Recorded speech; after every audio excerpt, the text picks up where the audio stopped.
Buenos días, les damos una cordial bienvenida a este simposio Referentes de Identidad en torno a las masculinidades. Nos acompañan como ponentes el doctor Salvador Cruz Sierra, la doctora Luciana Ramos, la maestra Rosa María Ramírez y una servidora, María Emily Ito. Antes de comenzar, pues quisiéramos expresar nuestros sentimientos a la comunidad Ibero Santa Fe por la sensible pérdida del señor rector. Y les acompañamos con nuestros sentimientos. Bien, en este simposio lo que estamos haciendo es justamente hablar de un tema interesante, las masculinidades, y vale la pena aquí hacer este énfasis, esta aclaración, este comentario, ¿no? Que hay muchas miradas alrededor de lo que serían las masculinidades, y vamos a ver 4 trabajos de distintas perspectivas en donde se trabajan también distintos temas, pero todos englobados en la psicología social. Y justamente para abordar la condición de los varones en distintas facetas y momentos de su vida.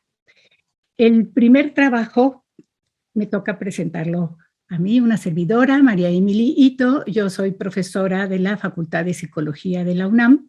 Ahí está mi contacto por si cualquier persona desea establecer comunicación conmigo. Yo soy profesora titular de la Facultad de Psicología. Tengo un doctorado en psicología por la misma facultad. En mi actividad académica, mi tema de especialidad son los métodos de investigación, y en cuanto a los temas que yo manejo están valores, mexicanidad, identidad, proyecto de vida, globalización. Y justamente les voy a compartir parte de los resultados de un proyecto de investigación que realizamos en un proyecto que también tenía como finalidad formación de jóvenes, de estudiantes, en la introducción de los estudiantes a la investigación. Y vamos a tratar este tema de los referentes de identidad en jóvenes. Justamente, los procesos de identidad son muy importantes. En la posmodernidad se regresa a ellos, especialmente, por ejemplo, Bauman, ¿no? Y cuando hablamos de movimientos, de grupos, porque los procesos identitarios justamente están en el corazón, tanto de la subjetividad individual como de, podemos decir, de la subjetividad colectiva. Ahora, las formas societarias de identificación, que son diferentes a las formas comunitarias, de acuerdo con Dubar, nos dan recursos de identificación provisionales, ¿sí? Y que se refieren a nuestra pertenencia a distintos colectivos que de alguna manera nosotros dejamos de pertenecer a ellos. Por ejemplo, ser joven es un momento de la vida. Después pasa uno a otra etapa de la vida y deja de pertenecer a ese colectivo. Pero también hay otras agrupaciones que surgen y desaparecen y nosotros pues dejamos de pertenecer, ¿no? Y justamente a lo largo de la vida vamos teniendo diferentes pertinencias. Para el caso de los jóvenes, en tanto sujetos activos en la construcción de su identidad, los jóvenes eligen con quiénes identificarse, a qué grupos pertenecer, y esto les da un significado no solamente para el momento actual, sino hacia dónde van encaminando sus proyectos de vida. Y ahí es donde vamos a poder conocer las aspiraciones y realizaciones tanto actuales como futuras de la persona. Y justamente esta es la parte que vamos a compartir. El marco teórico, la inspiración teórica, es la teoría egoecológica propuesta principalmente por Marisa Savaloni y que dentro de ella incluye el estudio de la identidad. Entonces dice que desde el punto de vista egoecológico, lo que hacemos es que traducimos lo que sucede en el mundo exterior y lo llevamos a nuestro interior. Y entonces tenemos un entorno interior operativo en donde nosotros nos colocamos, depende de los distintos roles que vamos jugando, y a partir de allí podemos tanto ubicar nuestra acción en el mundo como también hacia dónde vamos caminando.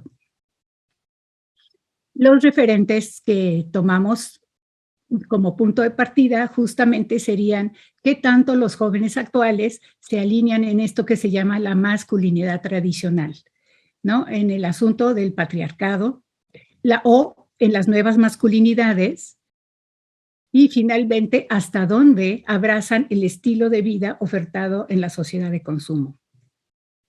El objetivo de la investigación fue entonces explorar los referentes de identidad que jóvenes universitarios recién egresados o a punto de egresar utilizan para describirse y plantear su futuro cercano.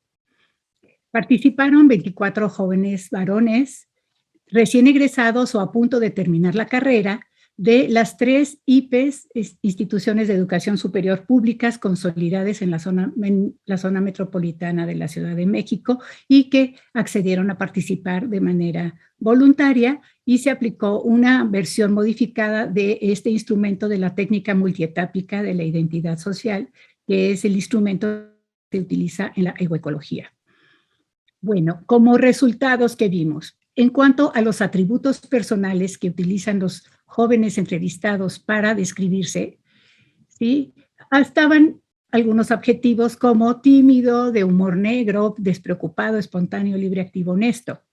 En cuanto a nuevas masculinidades, encontramos que son capaces de reconocerse como soñadores, atentos, amistosos, agradables, que está pues bastante lejano al asunto de una masculinidad patriarcal, violenta o machista. En cuanto a su desempeño estudiantil, se describen como frustrados, apáticos o estresados. Y en cuanto al estereotipo del mexicano, sí retoman estos adjetivos de ser fiestero y ser borracho. En cuanto a los atributos relacionados con la profesión, encontramos que hay características ligadas al perfil profesional de acuerdo con la disciplina. Entonces, ser proactivo, analítico, práctico, inteligente, con intereses variados, responsables, serían algunos dependiendo de la carrera que ellos hayan estudiado. En cuanto a la empleabilidad, se supone que ellos se califican como eficientes, preparados y con competencias profesionales, lo cual les permitiría una inserción exitosa en el campo laboral. Y en cuanto al compromiso social, que es una característica de las universidades, deberían tener las universidades públicas, y en los casos algunas universidades privadas también lo trabajan, como el caso Ibero, serían entonces el humanismo y la responsabilidad social y consciente de sus raíces. Todas estas son respuestas de los chicos entrevistados. Ahora, en cuanto a su proyecto de vida, la invitación era cómo se veían en 5 años. En lo personal, encontrando equilibrio, con estabilidad, satisfecho consigo mismo, solitario, independiente, económicamente estable. En cuanto a las relaciones interpersonales, viviendo solo, siendo solidario, con buenas relaciones interpersonales y en un caso, decía, casado y con un hijo. En cuanto al estilo de vida, notemos que está muy centrado en el sí mismo, poniendo más atención a mí mismo, viajando, viviendo solo y ahorrando para planes futuros.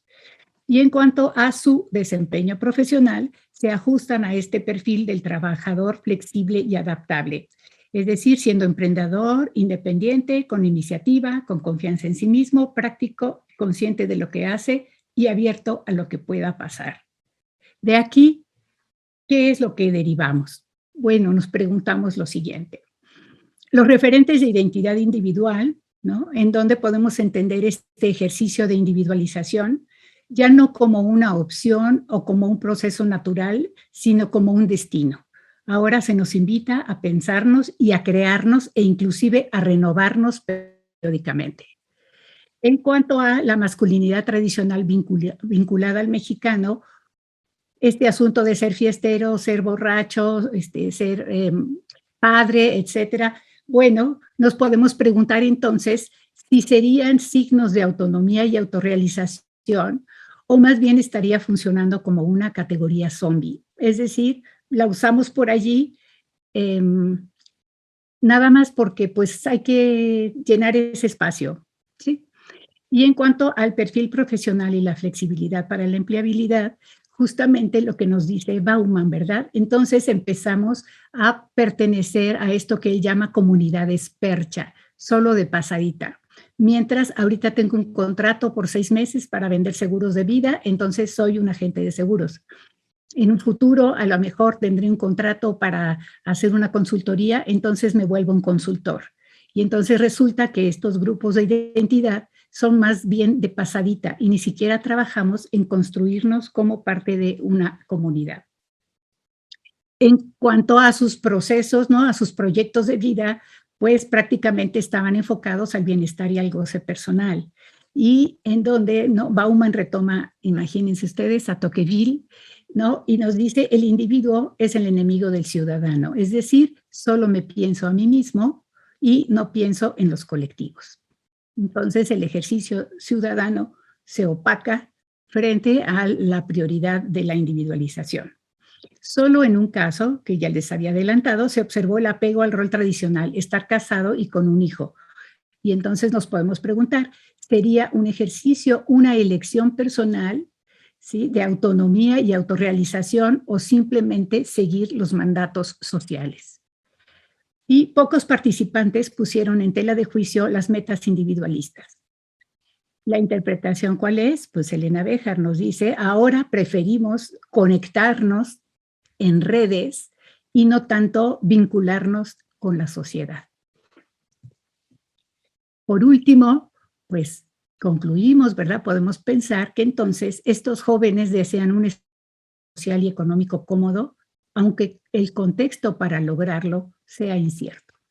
Y ahora pues nos invitan a pensar que si tenemos éxito es un mérito personal y que si fracasamos es también por un problema personal. No hay nadie a quien, no hay otra explicación sino decir no soy suficientemente capaz para poder salir adelante. Esta cultura centrada en el individuo inhibe entonces la participación colectiva y dificulta la asunción del compromiso social en tanto ciudadanos y en tanto en este caso egresados de las universidades superiores, de públicas. Bueno, con esto simplemente la idea mía era precisamente sembrar un poco esta inquietud para que podamos tener un diálogo. Pero como les había yo adelantado, tenemos finalmente una mesa en donde vamos a hablar de muchos temas distintos y ahora entonces el siguiente trabajo que vamos a presentar es el de hacerse padre entre nuevos ideales y viejas estructuras, que nos las está presentando la maestra Rosa María Ramírez de Garay. Ella es maestra en psicoterapia psicoanalítica y candidata a doctora en psicología por el posgrado de Psicología y Salud de la UNAM.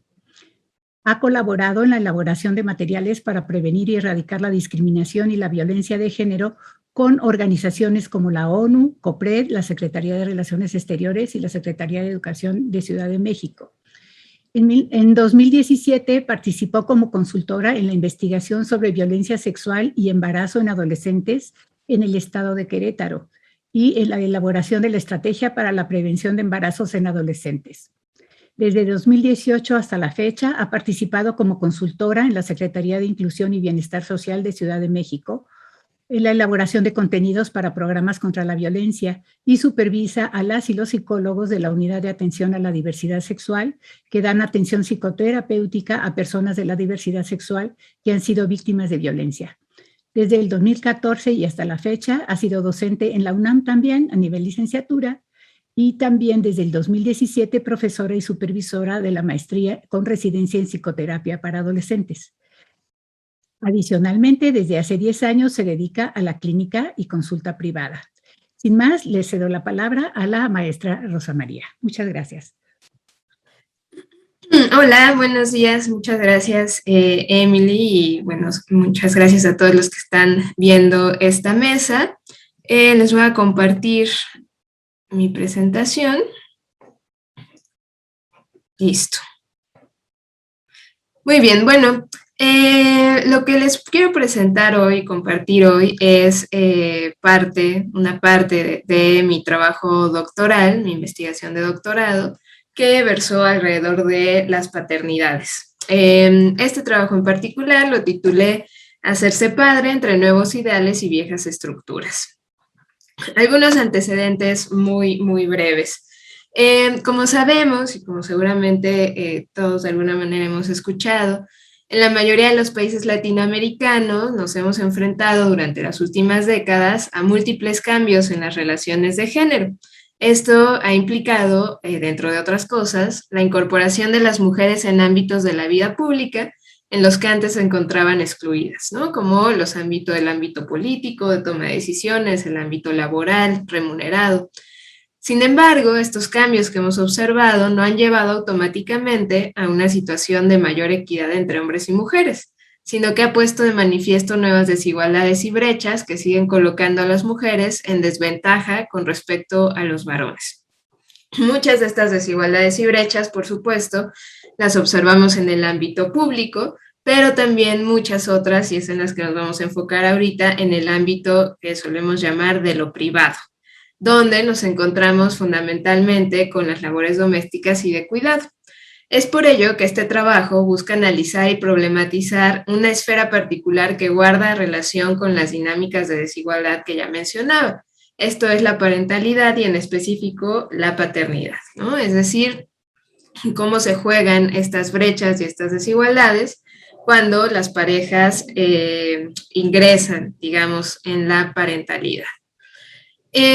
Bueno, nada más algunos datos muy breves sobre esta brecha a la que me refiero en términos del ámbito doméstico y de cuidados. Una de las estadísticas más recientes que tenemos es a partir de la encuesta realizada por el INEGI en 2017, en donde se puede observar que sigue habiendo una diferencia importante entre el tiempo que hombres y mujeres dedican a distintos tipos de trabajo no remunerado, ¿no? Que todos tenemos que hacer, todos necesitamos de ese trabajo no remunerado que permite la vida, ¿no? E incluso permite el trabajo remunerado. Según estas estadísticas, los hombres dedican a la semana 31 horas, 31.3 horas al trabajo no remunerado en general, mientras que las mujeres dedican 68 horas a la semana en promedio. Si hablamos específicamente del trabajo doméstico, por ejemplo, la limpieza del hogar, los hombres dedican 11 horas y las mujeres 33 horas. Es decir, aquí casi encontramos una relación de 3-1. Y en términos del cuidado, de lo que implica el cuidado de otros, que pueden ser hijos, puede ser pareja, puede ser personas mayores, y uno mismo también, los hombres dedican 14 horas a la semana, las mujeres 25 horas a la semana. Curiosamente, este es el ámbito en el que encontramos una brecha un poco menor, ¿no? Donde encontramos la mayor brecha es en el trabajo doméstico. Pero aún así, digamos, 2 años antes de estas estadísticas, lo que se veía es que las mujeres mexicanas aportaron 77.2% del tiempo que los hogares destinaron a estas actividades, ¿no? Es decir, como decía, sigue habiendo una brecha muy importante en ella.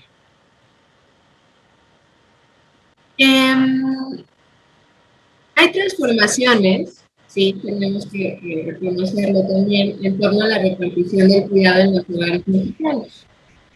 Es un ruido raro, ¿verdad?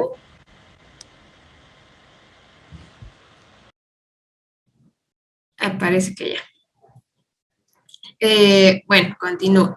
Les comentaba yo que por supuesto ha habido transformaciones en torno a la repartición de cuidado en los hogares mexicanos, pero aún así estas transformaciones no son suficientes. En Latinoamérica no hay ningún país en el que haya una repartición equitativa entre hombres y mujeres en este ámbito. Sigue siendo un trabajo totalmente o fuertemente cargado hacia el lado de las mujeres.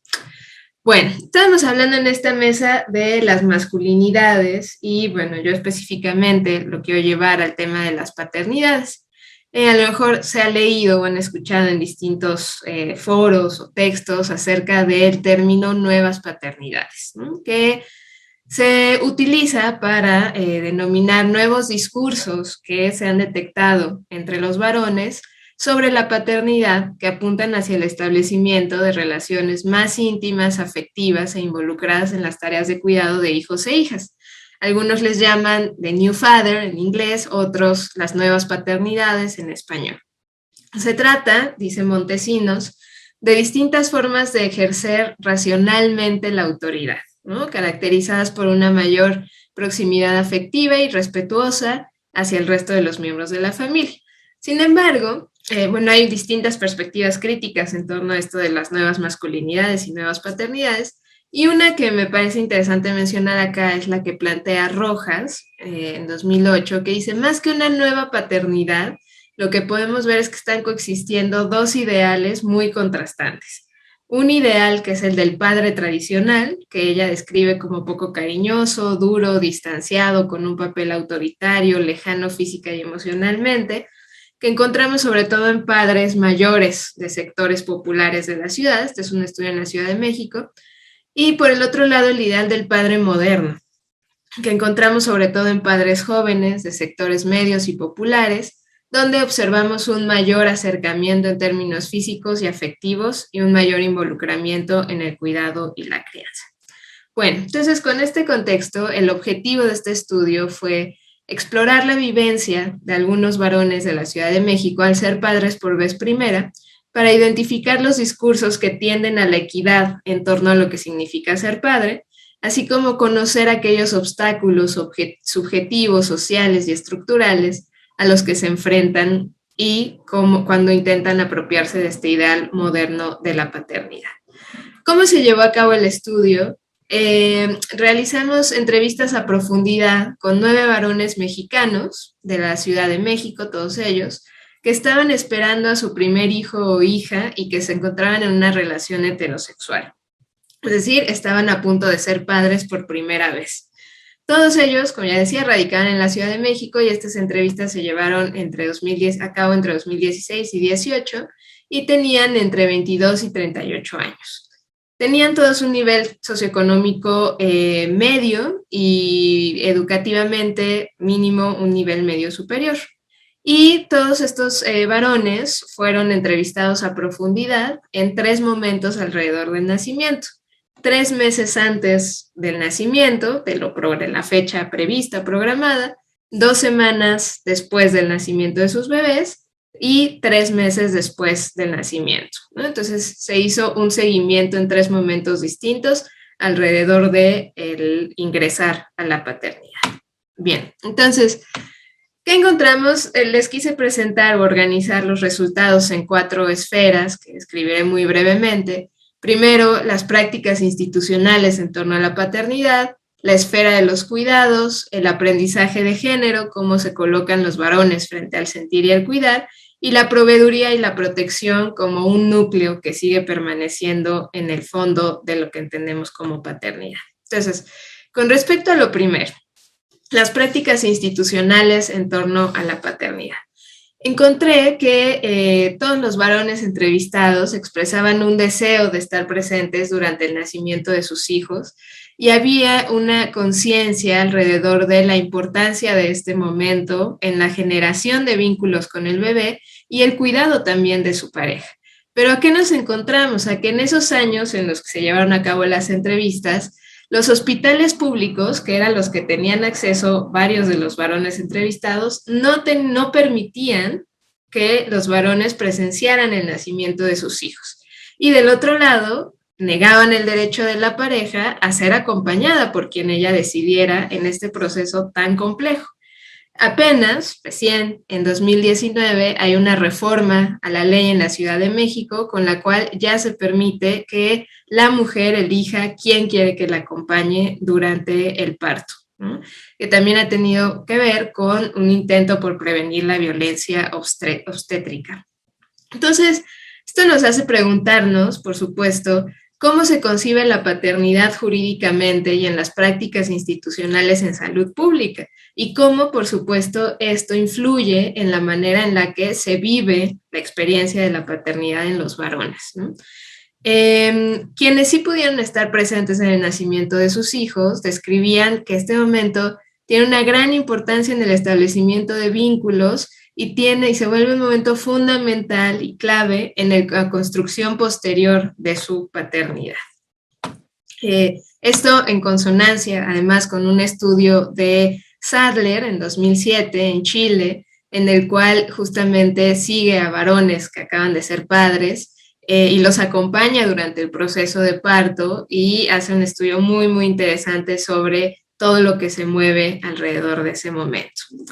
Otra cosa en términos institucionales que surgió como un impedimento son las licencias de paternidad, ¿no? Que En México, lo que tenemos actualmente son 5 días de paternidad con goce de sueldo, y en la Ciudad de México, para empleados del gobierno local, 15 días con goce de sueldo, ¿no?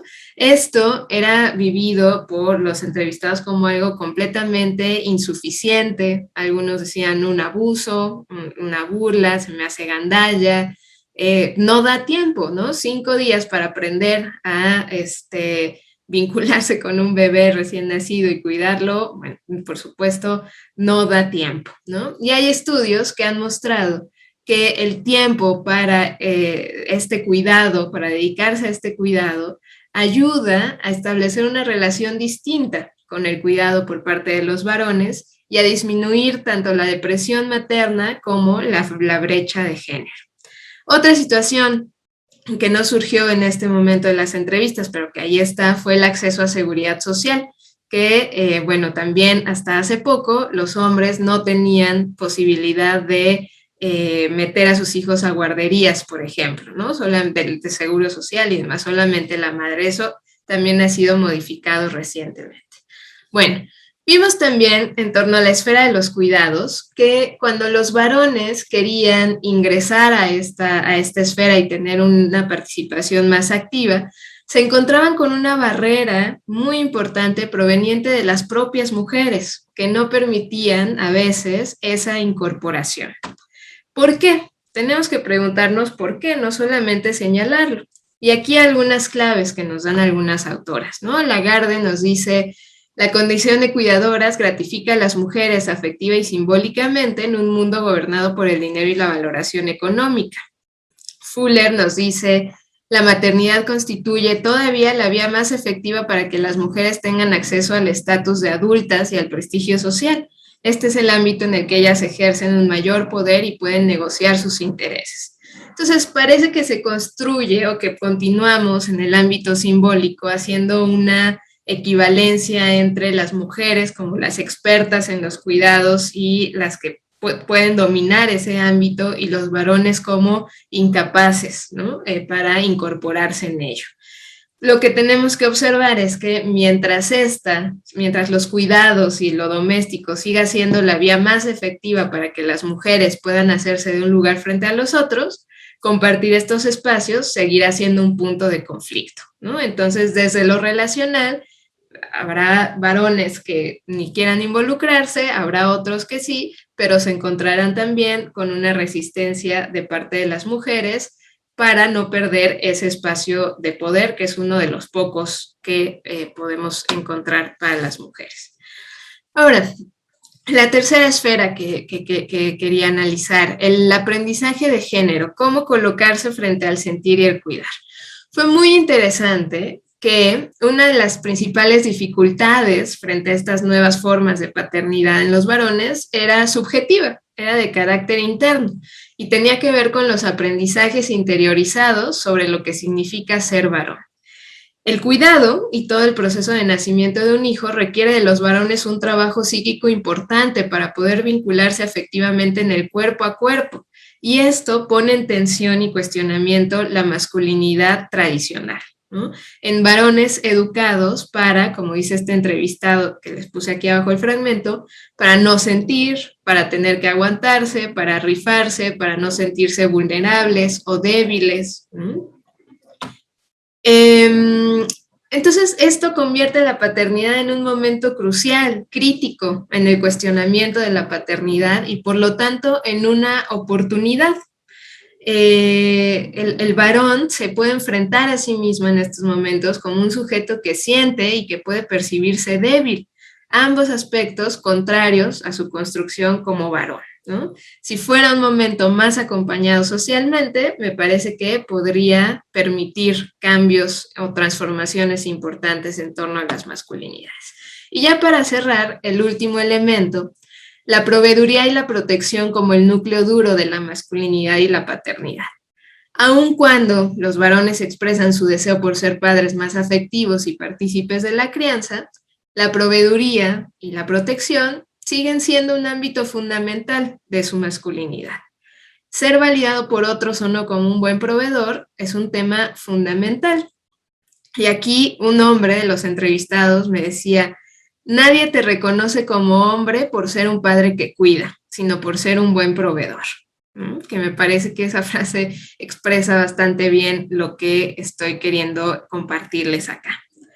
Bueno, ya nada más para terminar, varias cosas ya se las mencioné, solo cerraría con que me parece que este momento es un momento clave, una oportunidad de resignificación en los varones.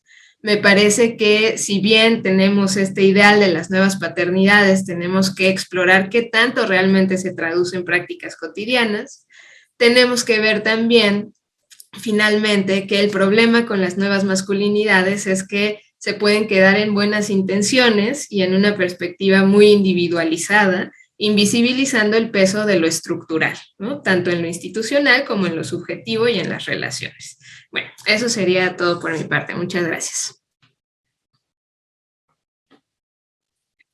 Muchas gracias, Rosa María. Ahora, doctora Luciana Ramos nos va a presentar el trabajo Consumo de alcohol y o drogas y violencia sexual en las relaciones de pareja, una mirada desde las masculinidades. La doctora Ramos es psicóloga social que obtuvo su título de licenciatura en la UAM Xochimilco y los grados de maestría y doctorado en la UNAM. Realizó una estancia postdoctoral en la Universidad del Estado de Arizona. Actualmente es investigadora de tiempo completo de la Dirección de Investigaciones Epidemiológicas y Psicosociales del Instituto Nacional de Psiquiatría Ramón de la Fuente. Es investigadora nacional nivel 2 en el Sistema Nacional de Investigadores. También es profesora y tutora de la maestría y el doctorado en Salud Mental Pública de la UNAM y tutora del doctorado en la Facultad de Psicología de la misma institución. Entonces, sin más, le pedimos a la doctora que nos comparta su trabajo. Muchas gracias, doctora Emily. Encantada de estar en este simposio con ustedes. Y bueno, yo también voy a abrir mi presentación para empezar a hablarles del tema que aquí he planteado. Como menciona la doctora Ito, bueno, yo estoy en un instituto que es el Instituto Nacional de Psiquiatría, en un área de investigación epidemiológica y psicosocial, y bueno, pues una de las preocupaciones es el trabajo en el tema de la salud mental, ¿no?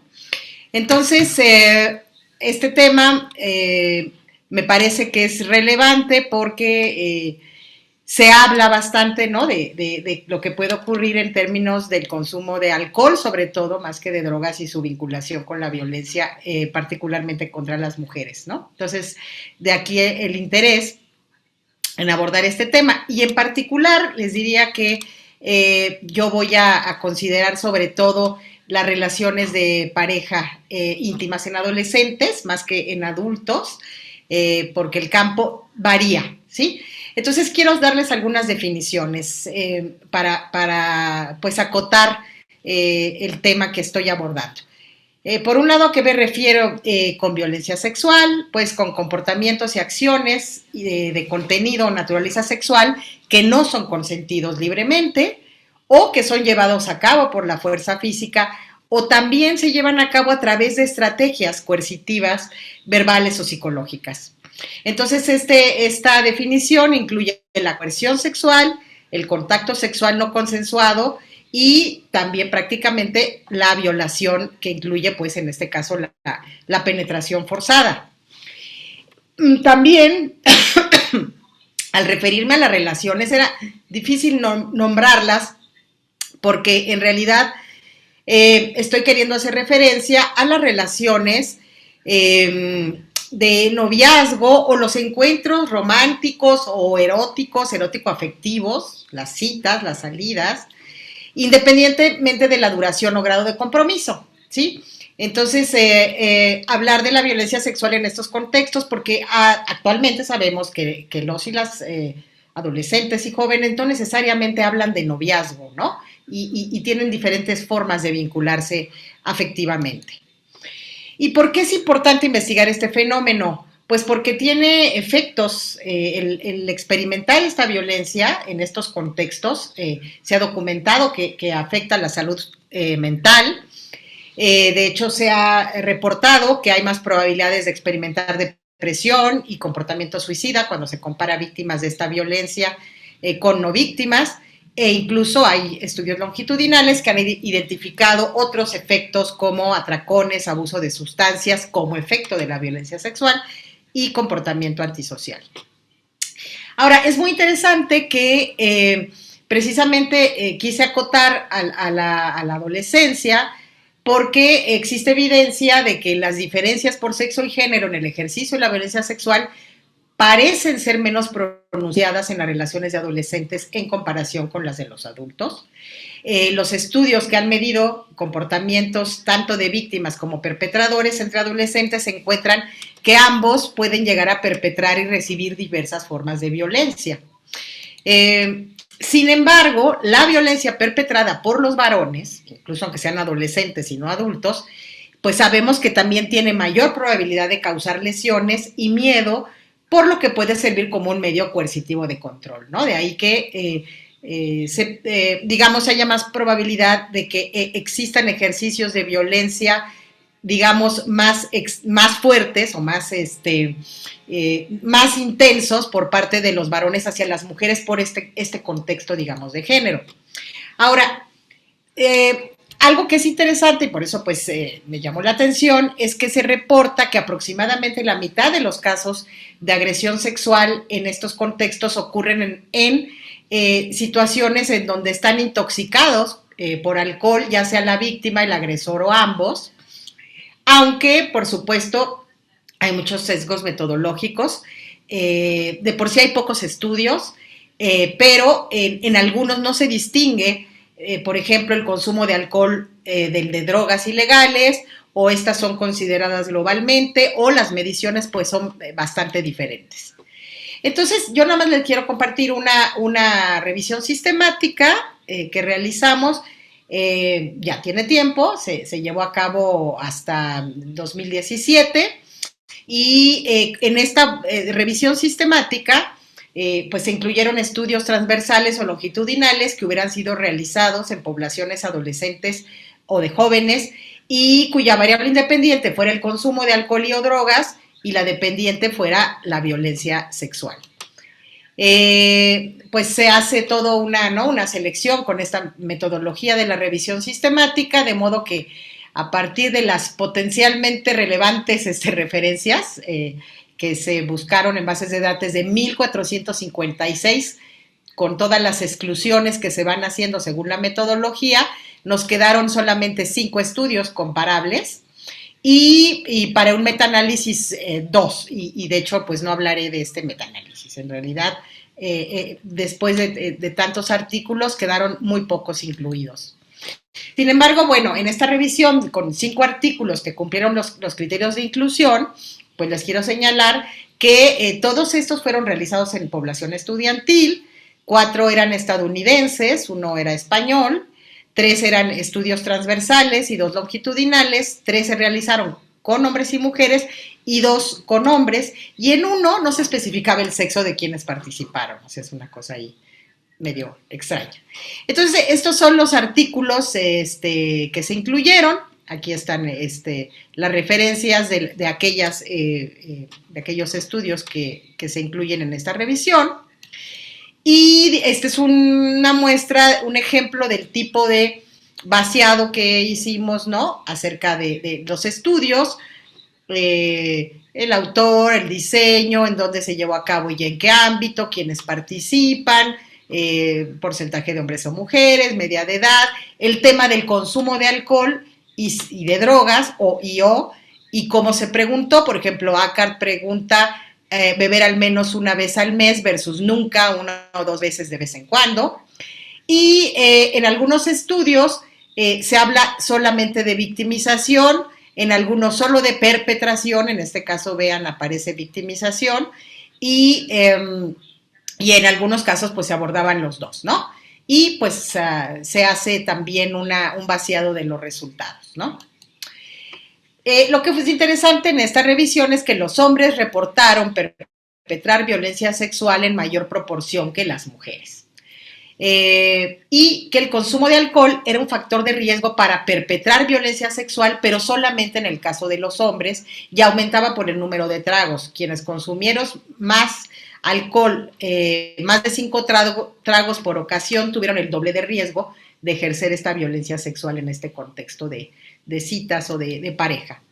Ahora, aunque no voy a abordarlo tanto, sí es interesante que de todas maneras, cuando se habla de ser víctima de violencia sexual, los hallazgos apuntan a que en los hombres que consumieron alcohol en los últimos 30 días, que esa era la medición, el riesgo era 3 veces más que el de que los que no consumieron de experimentar este tipo de victimización. Mientras que el riesgo de victimización física y sexual para las mujeres que consumieron alcohol en el último mes era el doble en comparación con las que no lo hicieron. El uso de drogas, en realidad, en estos estudios, prácticamente solo se exploró en un par de estudios, y solamente en este de Shorey encontraron que al controlar el modelo por edad, la marihuana resultó ser un predictor de violencia sexual, pero lo interesante es que solamente ocurría en hombres que habían consumido más de 5 tragos de alcohol por ocasión, ¿no? ¿Por qué puede relacionarse este consumo en los hombres con el ejercicio de la violencia sexual? No me voy a meter en el tema de la victimización, más con el ejercicio de violencia en sus relaciones de pareja. Pues por un lado, ayer de hecho estuvo el doctor Boss, que dio una conferencia magistral, pues se ha señalado que suele haber en los perpetradores un procesamiento, digamos, inapropiado, que hay una mala interpretación sobre las señales sexuales. Como una explicación, estoy hablando en general, el uso de alcohol en una relación menos estable o no formal se ha planteado puede llevar a la violencia sexual por existir una mayor probabilidad de que existan entonces problemas de comunicación en cuanto a las intenciones sexuales de los integrantes por estar intoxicados, ya sea él, ella o ambos. Sobre todo, digamos, en este caso, él, ¿no? Ellos. Los hombres perpetradores además pueden tener dificultades con el alcohol si tienen dificultades para regular sus emociones. Y, por tanto, la intoxicación alcohólica parece asociarse en los hombres con una reducción de la habilidad de procesar información compleja, un exceso de confianza en señales inmediatas salientes y una dificultad de parar, una vez que ya iniciaron, ¿no?, en una línea de acción. Pero el cometimiento de actos sexuales violentos en varones también se puede asociar con otros factores, como la impulsividad, la falta de empatía y lo que se ha denominado una masculinidad hostil. Entonces, pareciera ser que habría que explorarlo más, que el consumo de alcohol es más bien un factor precipitante o situacional en la medida en que no todos los hombres que beben, ¿no?, se convierten en hombres que son violentos sexualmente. De ahí que sea interesante reflexionar en que hay múltiples factores que se asocian con la perpetración de violación en este caso y de violencia hacia la pareja íntima. Esta es una revisión que hacen en esta revista de Lancet, y si ustedes pueden ver, todos estos son factores de riesgo que pueden incidir en el ejercicio de violación o de violencia de pareja íntima. Y entonces hablamos, vean ustedes, múltiples parejas sexuales en la vida, sexo transaccional o sexo con una trabajadora sexual, membresía a pandillas.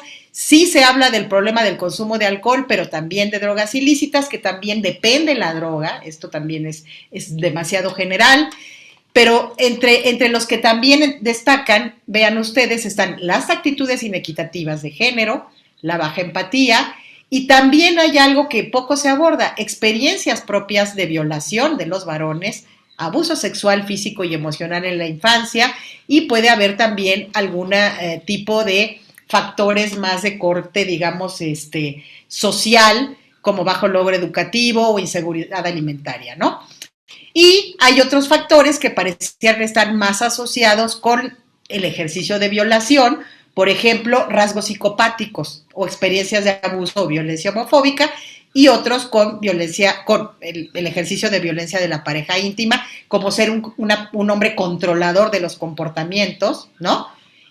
O ser testigo de violencia hacia la madre, que esto es súper importante y lo conecto con la anterior presentación. En realidad, aunque los hombres perciban que no es importante su paternidad, para los hombres es muy importante tener un buen padre, por lo que señalan muchos de los estudios. Y entonces en esta otra revisión de literatura, precisamente aparece algo otra vez interesante en cuanto a los posibles factores de riesgo asociados. En este caso sí es violencia sexual, y esta es una revisión de literatura tanto de adolescentes y adultos, y se llevó a cabo tanto en ofensores sexuales como digamos, en hombres de la comunidad. Y como ustedes pueden ver, en este podemos agrupar que hay factores de riesgo que tienen que ver con la historia familiar: abuso sexual, abuso físico, emocional, exposición a violencia entre los padres. Esto lo quiero volver a enfatizar porque más que ser víctima de violencia, muchas veces se ha reportado que sobre todo un factor de riesgo es el ser testigo de violencia entre los padres, actitudes y comportamiento de pares. Esto es fundamental cuando hablamos de masculinidades. Es decir, un factor de riesgo también para ejercer violencia sexual en contextos de noviazgo o de citas es que tus pares aprueben sexo forzado, que tengas presión de pares para tener actividad sexual, que haya agresión de pares sexual, que tus pares sean hipermasculinos, ¿no? Esta idea de machos, membresía a pandillas. También influye que estos ofensores o hombres en la comunidad que pueden agredir sexualmente tengan relaciones casuales, más frecuentemente de pareja, que haya violencia de pareja, y también hay otros comportamientos sexuales o relacionados con el sexo que son factores de riesgo. Tener múltiples parejas sexuales, lo que llaman sexo impersonal, o sea, no vincularte realmente de manera afectiva, iniciación temprana de relaciones sexuales, exposición a pornografía, conductas sexuales de riesgo, victimización sexual durante la adolescencia y perpetración previa de violencia sexual. Es decir, si ya se cometió algún acto de violencia sexual, es muy probable que se pueda volver a cometer. Y también hay una serie de cogniciones relacionadas con el sexo que pueden estar influyendo precisamente en esta violencia sexual: fantasías sexuales, disposición de cometer violencia sexual, culpabilizar a la víctima.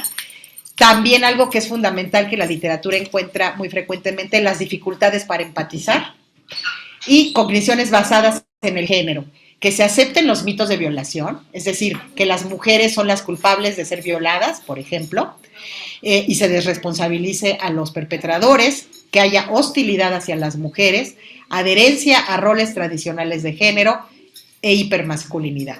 Y también, pues, que haya cogniciones relacionadas con la violencia, que se acepte la violencia, ¿verdad?, como una forma de ser y de resolver conflictos, dominio, competitividad.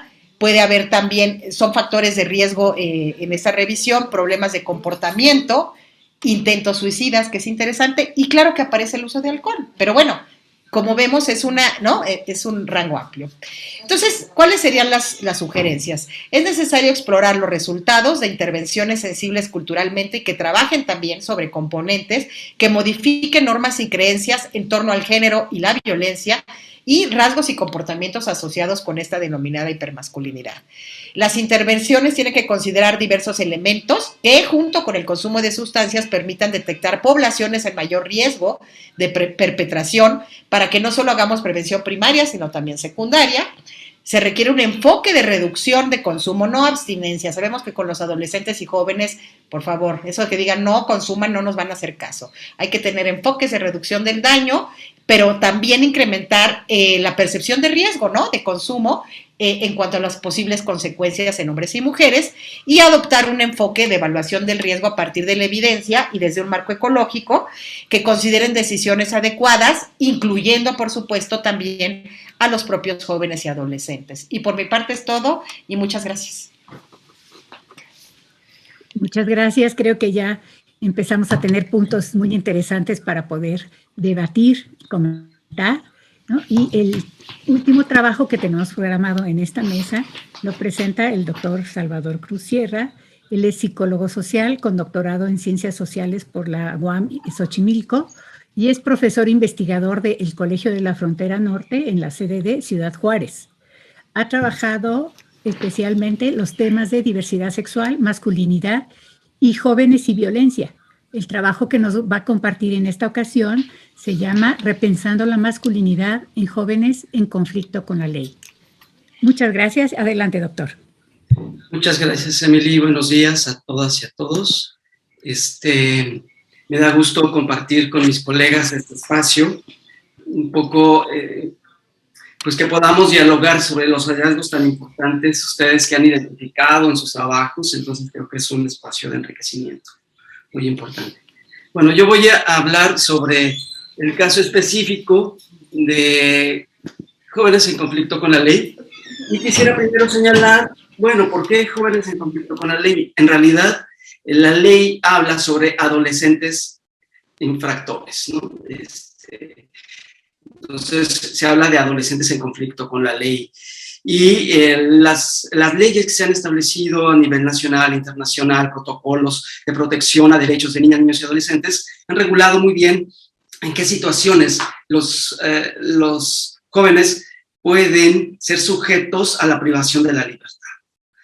Solamente la ley prevé que disposiciones de carácter de reclusión en delitos de alto impacto como feminicidio, narcotráfico, portación de armas, homicidio en general, etc.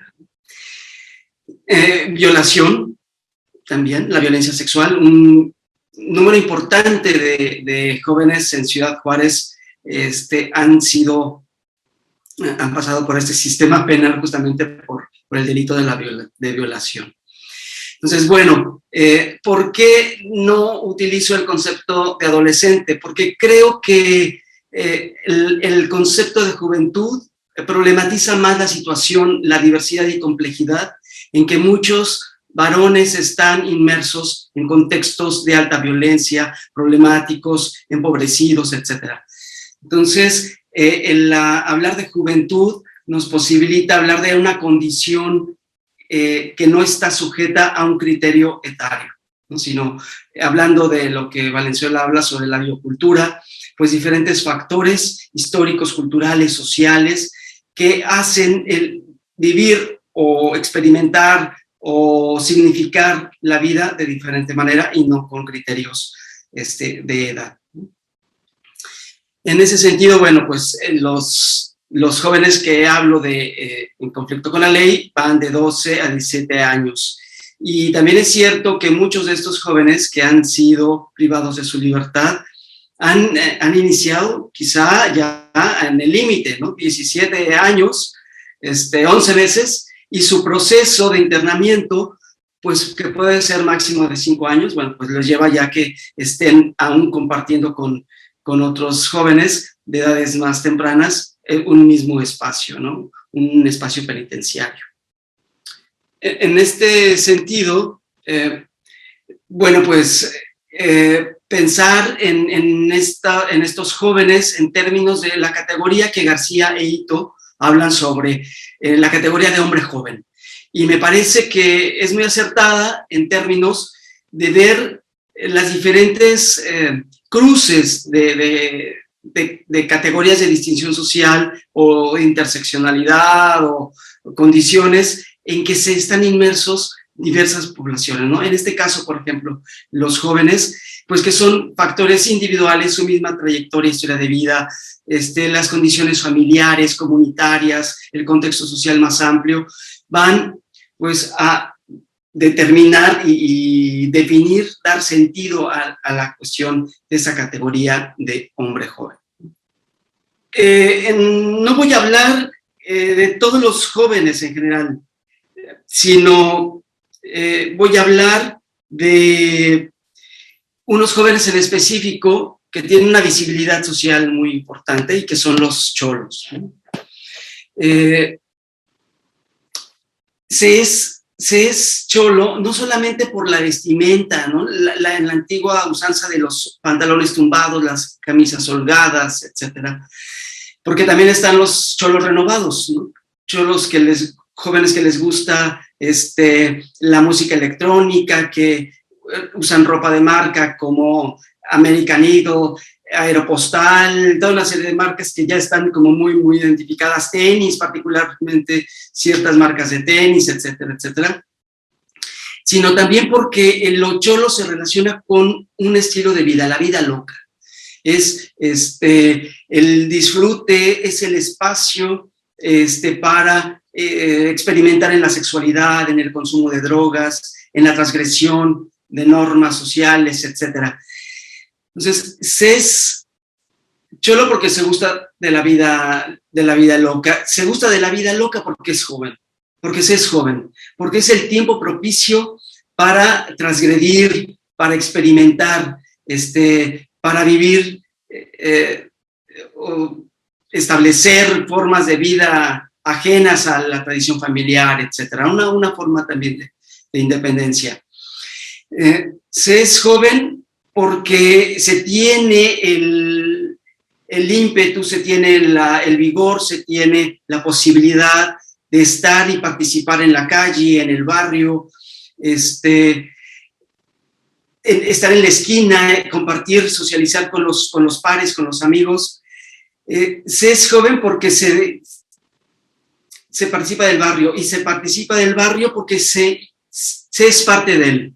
Se protege, se defiende el territorio, se establece una cuestión afectiva, identitaria muy importante para estos jóvenes cholos, la cuestión del territorio, simbólico, material, etcétera, territorial, geográfico, etcétera.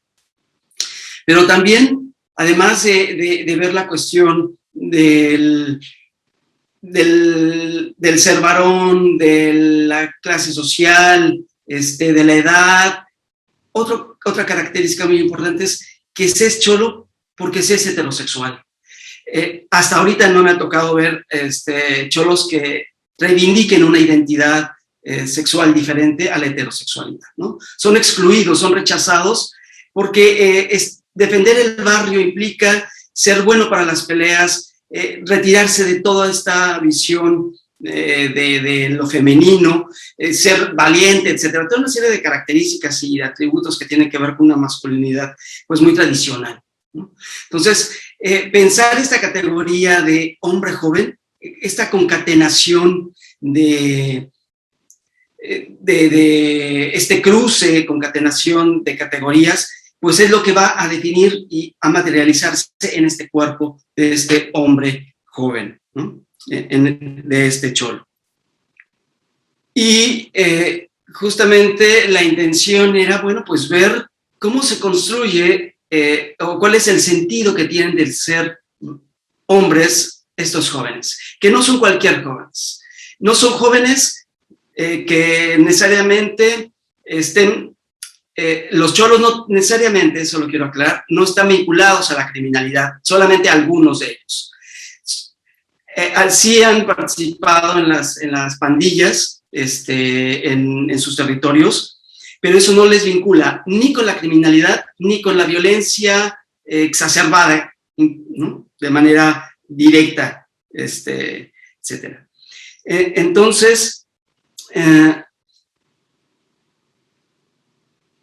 pensar en estos jóvenes que son cholos, pero que además sí han cometido un crimen y que están, además de haber cometido un crimen de alto impacto, están en privación de la libertad, ¿no? Entonces, es una masculinidad que muy particular, que no se puede generalizar, ni se puede pensar más que en términos muy, muy relativos, de experiencias muy específicas, de contextos sociales y culturales e históricos muy, muy específicos, ¿no? En ese sentido, bueno, pues me interesa un poco reflexionar la cuestión de lo que tanto se ha hablado, ¿no? De varones en deconstrucción, masculinidad incomodada, masculinidades tóxicas, nuevas masculinidades, ¿no? Y uno se pregunta, ¿cuáles son esas nuevas masculinidades?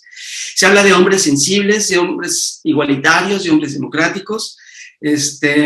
Por ahí ahorita Luciana dijo otra categoría de una masculinidad ¿no? Yo también he hablado de masculinidad reactiva, es decir, de estas formas en que los hombres están reaccionando a las condiciones diferentes que la sociedad actual está planteando, y las mujeres también, ¿no? Le están cuestionando. Entonces, no hay una reflexión, no hay un trabajo de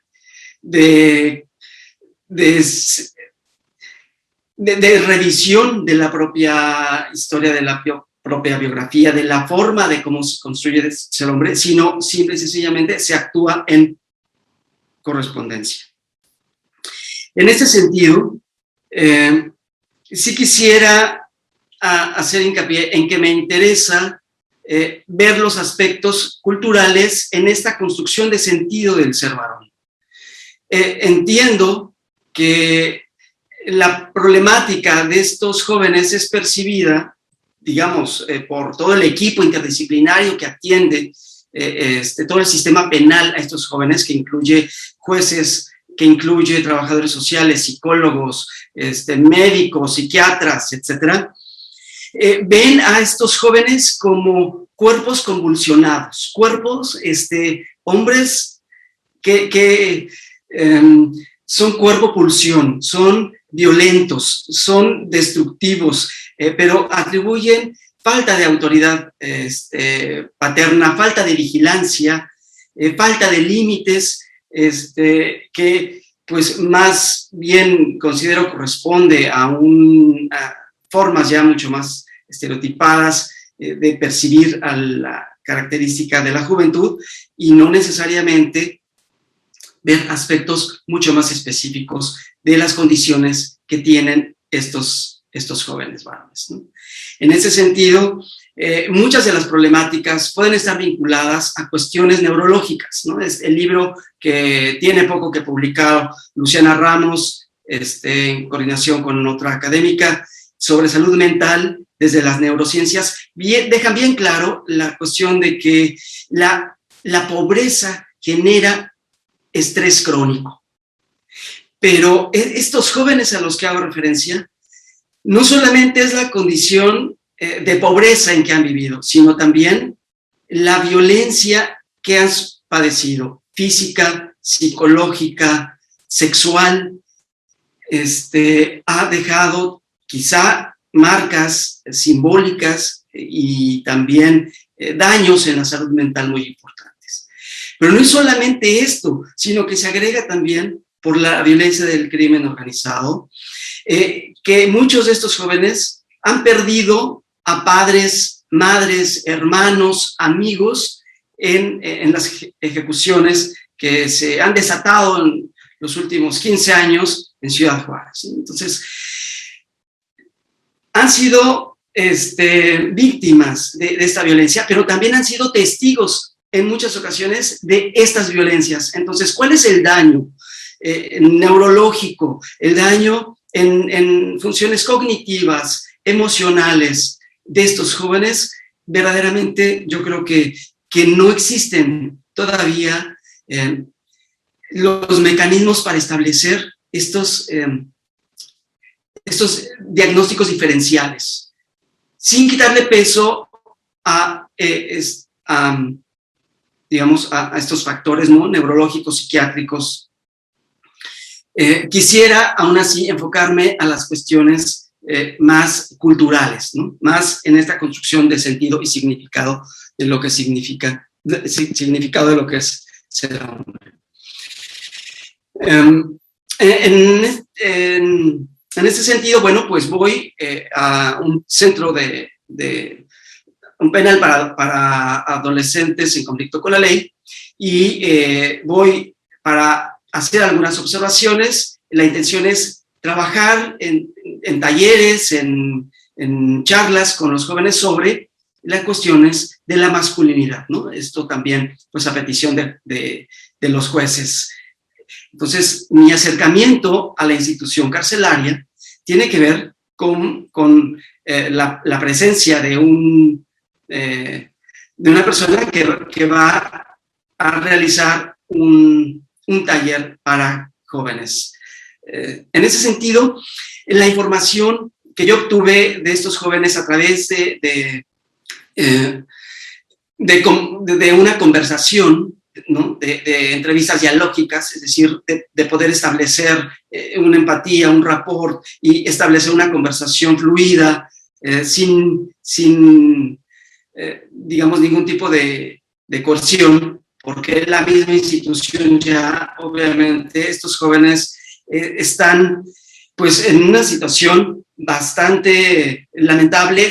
El estigma se siente, ¿no? Que ellos se sienten además observados, todo el mundo puede ir y puede tener intervención en ellos, entonces se sienten sobre observados. Entonces también aquí es muy particular el tipo de información, las narrativas que se construyen, porque no es solamente este lugar de estigma de estar en un centro penitenciario, sino también su representación como varones dentro del mismo penal. Es decir, las versiones que ellos cuentan sobre los actos delictivos, decían, tienen que hacerlas todavía más grandes, más riesgosas, más atrevidas. ¿Por qué? Porque no pueden quedar menos que otros jóvenes también, ¿no? Entonces, es decir, todos quieren ser el más malo, ¿no? de la película. Entonces, esto también cambia mucho el discurso, la narrativa que estos hombres construyen, o al menos lo que yo pude identificar de esto. Obviamente, esas conversaciones no fueron grabadas, únicamente pude ingresar con un lápiz y una hoja. Estaban personas de seguridad cercanos a la puerta abierta donde yo estaba con estos jóvenes, entonces lo cual pues dificulta mucho la comunicación de que pueda ser muy fluida. En realidad fueron participaciones voluntarias. En total fueron como 15 jóvenes con los cuales pude conversar. Hubo un joven que se rehusó y el cual tuvo toda la libertad de retirarse, de no participar, pero la experiencia al final fue gratificante en términos de también en esta situación la posibilidad de escucha y la posibilidad de conversar con otra persona. Bueno, muchas de estas cuestiones problemáticas de los jóvenes es su relación no solamente en contextos, en barrios muy problemáticos, que establezcan relaciones de amistad con pandillas, etcétera, o se involucren o participen en pandillas, etcétera, sino también que ya son familias que están involucradas con el crimen, de alguna manera, ¿no? Muchos de estos jóvenes, hermanos mayores, sobre todo hermanos mayores, ya estaban en reclusión desde otros años, ¿no? Entonces, son condiciones de no necesariamente ajenas a toda la historia y contexto de estos jóvenes. Algo también importante que quisiera señalar es que en este contexto y en estas condiciones de estos jóvenes, además de la familia y la historia de pandillerismo, etcétera, también esto se ha visto pues altamente impactado por los cambios en la dinámica que vino a plantear el crimen organizado, que vino a controlar los territorios y esa relación que tenían los jóvenes con ese espacio, con el barrio, con el territorio, el tirar barrio, el proteger al barrio, quedó supeditado ya a las órdenes y disposición del crimen organizado. Entonces, esto, lo que ellos vieron en sus padres, lo que vieron en sus abuelos, o lo que vieron en sus hermanos mayores, a ellos les tocó el cambio cultural y social más fuerte, ¿no? Esta, digamos, dinámica diferente de estar en el espacio. Perdón, doctor, vamos un poquito sobre tiempo. Ok, bueno, voy a ser mucho más breve. Y dentro de esas narrativas me interesa algo que he observado y otra manera de hablar acerca de sus referentes, sobre todo en la cuestión de la afectividad, muy vinculados a la cuestión, por ejemplo, de la figura paterna y de la figura materna. Se habla de la lexitimia, es decir, de la incapacidad de los hombres para expresar o poder sentir sentimientos, pero yo pondría entre comillas esto para pensar si la dificultad es la expresión de los sentimientos, la expresión de las emociones de estos jóvenes, porque pues siempre la ambivalencia, como en toda condición humana, está presente. Y en este caso de los jóvenes, sí existe falta de empatía, falta de conmiseración por quienes son las víctimas, por quienes han asesinado, por quienes han secuestrado, por quienes han violado, pero por otra parte, también existen sentimientos muy fuertes que vinculan con la venganza, particularmente con la venganza. Esto es en términos del jale, de lo que hablan ellos, de lo que tienen que hacer en términos de la actividad criminal. La afectividad vista en lo que podríamos llamar la esfera privada, es decir, en los vínculos de familia, etcétera, y me parece que aquí es esta idea de la clase media, de pensar la familia en términos de comunicación, intimidad, cercanía, expresiones de cariños, abrazos, besos, etcétera. Las condiciones de ellos son muy diferentes. Y en este cambio de narrativa se encuentra, por ejemplo, diferente a lo que me tocó ver con otros jóvenes, que la figura materna, la madre, ya no es el amor incondicional. A la madre, muchos de estos jóvenes tenían sentimientos de rechazo, de aversión a la figura materna. Reemplazado por la abuela. La abuela era quien fungió como madre de estos jóvenes. Otra narrativa diferente tiene que ver con el padre, diferente a generaciones anteriores, hombres que reclamaban y que tenían rencor sobre la ausencia paterna, la falta de cariño, de cercanía, de aprendizaje del padre. Ahora los jóvenes hablan de que los padres biológicos, porque obviamente han vivido con padres, parejas de las madres, pero donde al padre no se le tiene ningún referente afectivo, ni positivo ni negativo. Es decir, no aparece en la escena, no aparece en la discursividad, ¿no? Es decir, no me importa, no quiero saber quién fue mi padre, no tengo ningún sentimiento respecto a él.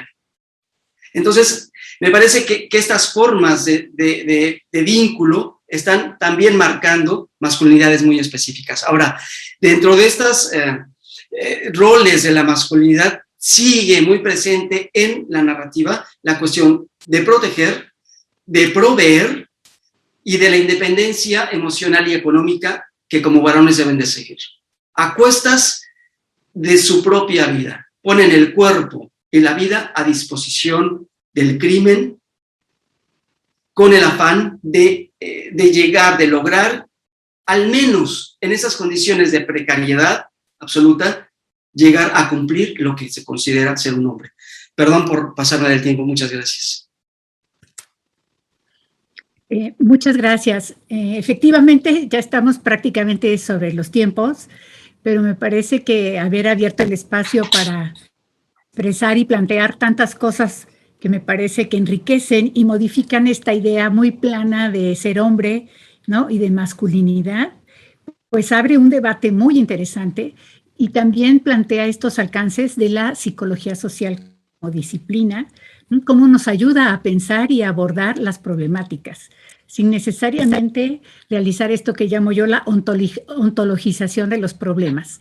Es decir, ponerles cara, ¿no? Y corporizar el problema. Cuando hay un problema estructural, un problema cultural, histórico, ¿no? Muy, muy importante en todas estas facetas y más que no alcanzamos de alguna manera a abordar.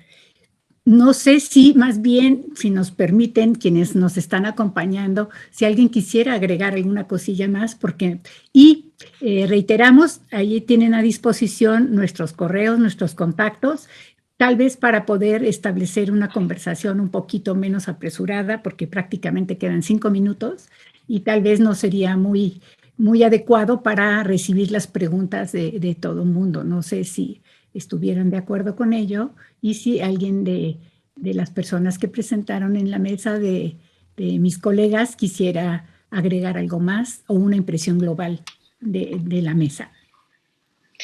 Emily, bueno, yo solamente, bueno, creo que señalar, sí, ¿no? La importancia del tema, porque creo que efectivamente lo hemos platicado, ¿no? Que hemos trabajado, pues sí, más, bueno, yo en mi caso con las mujeres o la violencia contra las mujeres, porque históricamente, pues sí, ¿no? Se silenció este fenómeno, pero si no trabajamos con los varones, por ejemplo, en el tema, ¿no? Que yo abordo, creo que no, hemos visto, no hay cambios sociales. Estamos viendo que es muy importante el trabajo con ellos, investigarlos, colaborar, y también nada más la reflexión, Emily, que me parece muy interesante, es pues la parte también metodológica, que creo que aquí tratamos de mostrar, que también hay abordajes distintos, que claro, tienen alcances diferentes, ¿verdad? Metodologías más cuantitativas, pues nos dan ciertos elementos que no nos puede dar el trabajo a profundidad o cualitativo, pero creo que habla de esta riqueza, ¿no? De lo que se puede realizar en términos también metodológicos, y espero que también esto sea útil. A mí, pues no sé, ay, sí, yo soy fan de ustedes y también ahora de Rosa María, me encantó, bueno, el trabajo con Emily con los jóvenes y la ciudadanía, y el trabajo de Salvador, que pues también desde hace años he seguido, y el tema de las paternidades, ¿no? Que me parece que sí es fundamental, porque sí hay una exclusión, a veces es una autoexclusión de los varones, pero a veces también, ¿no? Este componente que señala. Y yo por mi parte siento que bueno, para mí fue muy rico, y no he hecho porras, pero yo creo que nos dio idea apenas, como dices, ¿no? De los diversos problemáticas, fenómenos que se pueden abordar y los enfoques también metodológicos, nada más eso. Muchas gracias, Rosa María. ¿Quisieras dar tu opinión final y luego Sal? Sí, claro, pues igual comparto con Luciana, me ha gustado mucho compartir este espacio con ustedes. Particularmente, bueno, ahorita me quedo con algunas de las cosas que planteaba Salvador, que ya había escuchado también de su trabajo y que me resulta muy interesante siempre situar de qué hombres estamos hablando. Bueno, cuando hablamos de nuevas masculinidades, por ejemplo, este concepto que pones tanto en cuestionamiento también tú, Salvador, como que nunca decimos de quiénes estamos hablando, ¿no? Quiénes tienen o quiénes manifiestan esas nuevas masculinidades. ¿Y nuevas en qué sentido? Porque me parece que estos chicos con los que tú trabajas también están planteando nuevas masculinidades, ¿no? Que responden al contexto al que se están enfrentando y a todas estas situaciones que ya describías, ¿no? Entonces, me parece muy rico, me hace pensar mucho en lo importante de siempre situar con qué varones estamos trabajando. Y bueno, ya para dejar tiempo a Salvador, lo dejo ahí, muchas gracias, y también me voy pues con muchos aprendizajes de esta mesa, por supuesto de la doctora Luciana, de la doctora Emily, y ojalá que tengamos después oportunidad de compartir más espacios.